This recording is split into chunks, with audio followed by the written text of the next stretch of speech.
नमस्कार, जय भीम, जय संविधान। दोस्तों, आप सभी को एक बार फिर से स्वागत है हमारे YouTube चैनल संगीता जी दमन में।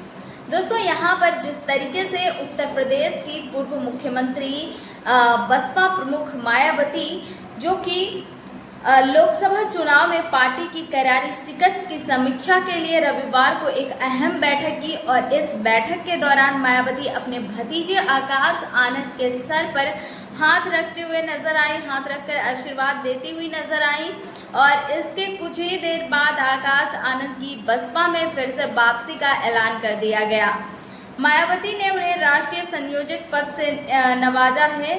जी हाँ दोस्तों, ये वही आकाश आनंद है जिनके बारे में एक महीना पहले या पिछले ही महीने मायावती कह रही थी कि अपरिपक्व है, अभी मैच्योर नहीं है और इस वजह से उन्हें नेशनल कोऑर्डिनेटर पद से हटा दिया गया था। बीच चुनाव बाकायदा वह चुनाव प्रचार भी कर रहे थे, उत्तर प्रदेश की योगी सरकार पर तीखे हमले कर रहे थे। उस वक्त मायावती ने उन्हें चुनाव प्रचार से हटा दिया था, उनके पद से हटा दिया था, ये कहते हुए कि अभी परिपक्व होने में वक्त लगेगा। और आकाश आनंद ने भी उस फैसले को स्वीकार कर लिया था और उस वक्त इस पर कई तरह के सवाल भी उठे थे कि आखिर मायावती ने ऐसा क्यों किया। जी हाँ दोस्तों, और नतीजा ये देखिए कि एक भी सीट मायावती की पार्टी लोकसभा चुनाव में नहीं जीत पाई और जो पूरा वोट बैंक था, कुछ इंडिया को चला गया, कुछ बीजेपी को चला गया और मायावती का जो कोर वोट माना जाता है वो भी बहुत ही सिमट गया। दोस्तों, यहाँ पर इस लोकसभा चुनाव में, इसके पहले विधानसभा चुनाव में भी पार्टी सिर्फ एक विधायक जिता पाई थी और वह भी अपने दम पर जीता था।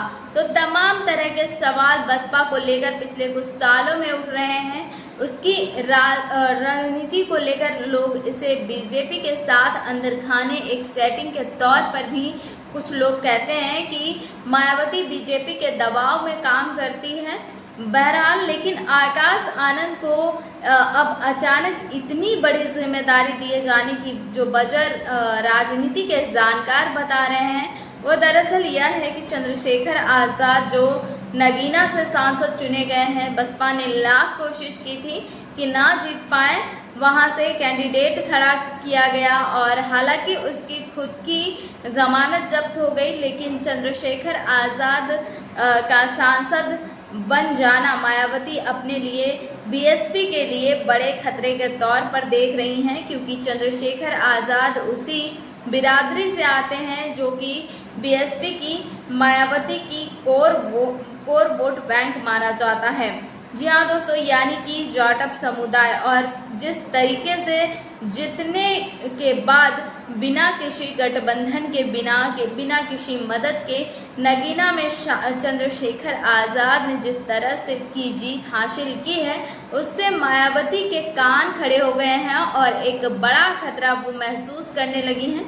और इसी वजह से दोस्तों ऐसा माना जा रहा है कि अब आकाश आनंद को चंद्रशेखर आज़ाद के पैरेलल के उनके बरकस खड़ा करने की कोशिश की गई है कि देखिए, हमारे पास भी एक युवा नेता हैं चंद्रशेखर आज़ाद, पूरे प्रदेश में घूम रहे हैं, जहां पर भी जो दलित उत्पीड़न से जुड़ी कुछ खबरें आती है तो तुरंत वहां पर पहुंच जाते हैं। अभी हाल ही में दोस्तों अलीगढ़ में एक युवक की हत्या जो हुई थी, उसमें वो परिवार का समर्थन करने पहुंचे थे। इसके अलावा पूरे प्रदेश में आप जहां भी देखिए अलग अलग जिलों में वह जाते रहते हैं और ख़ास तौर पर जीतने के बाद तो उनके हौसले बहुत बुलंद हैं और उनका जो एक्टिविटी है, उनकी जो सक्रियता है वो बहुत ज़्यादा बढ़ गई है। जी हाँ दोस्तों, सोशल मीडिया पर खासे पॉपुलर हैं, जबकि बसपा को हम देखते हैं कि सोशल मीडिया पर बस एक मात्र औपचारिक मात्र ऐसा लगता है कि वो निभाई जाती है, लेकिन चंद्रशेखर आज़ाद की अच्छी खासी पॉपुलर युवाओं के बीच है, सोशल मीडिया पर है और ज़मीन पर भी है। जमीन पर ना होती तो चंद्रशेखर आज़ाद बिना किसी गठबंधन के, बिना किसी के मदद के अपने दम पर सांसद कैसे बन जाते। और अब न उसी डर से, कहीं ना कहीं उसी खौफ की वजह से मायावती ने आकाश आनंद को फिर से 1 महीने के अंदर अंदर उनको वापसी कराई है। और अगर थोड़ा उसको हम तंज भरे लहजे में कहें, जो कि एक शब्द है, जो कि जिस तरीके से मायावती ने बीच चुनाव के बीच आकाश आनंद को अपरिपक्व बताया था, तो इस वजह से ये कहना बनता है कि कहीं ना कहीं ये कहें कि 1 महीने में आकाश आनंद मैच्योर हो गए, परिपक्व हो गए आकाश आनंद, और अब उनकी वापसी बसपा में राष्ट्रीय संयोजक के तौर पर हो गई है। बहुत ही दिलचस्प होगा देखना कि जो 10 सीटों पर अभी उपचुनाव होने वाले हैं, वहां पर भी बसपा लड़ने वाली है, तो वहां किस तरह से लड़ाई देखने को मिलती है। क्योंकि चंद्रशेखर आज़ाद कह रहे हैं कि भाई मैं भी लड़ूंगा, मैं भी अपनी पार्टी के उम्मीदवार को इन सीटों पर खड़ा करूंगा, और बसपा भी खड़े करेंगी, इंडिया अलायंस भी होगा, भारतीय जनता पार्टी भी होगी। तो बहुत दिलचस्प होने वाला है उत्तर प्रदेश की राजनीति। जी हाँ दोस्तों, जिस तरीके से मायावती आकाश आनंद की वापसी करवाई है बसपा में, ये बहुत ही एक झटका लग रहा है बसपा को कहीं ना कहीं। क्योंकि जिस तरीके से भी चुनाव में आकाश आनंद को हटाया गया, काश आकाश आनंद बहुजन समाज पार्टी में होते तो चुनाव का नतीजा शायद कुछ और होता। इस पर आपकी क्या राय है, हमें कमेंट सेक्शन में ज़रूर बताएं। हमें सपोर्ट करने के लिए चैनल को सब्सक्राइब करें, और वीडियो अच्छी लगी तो लाइक शेयर कमेंट ज़रूर करें।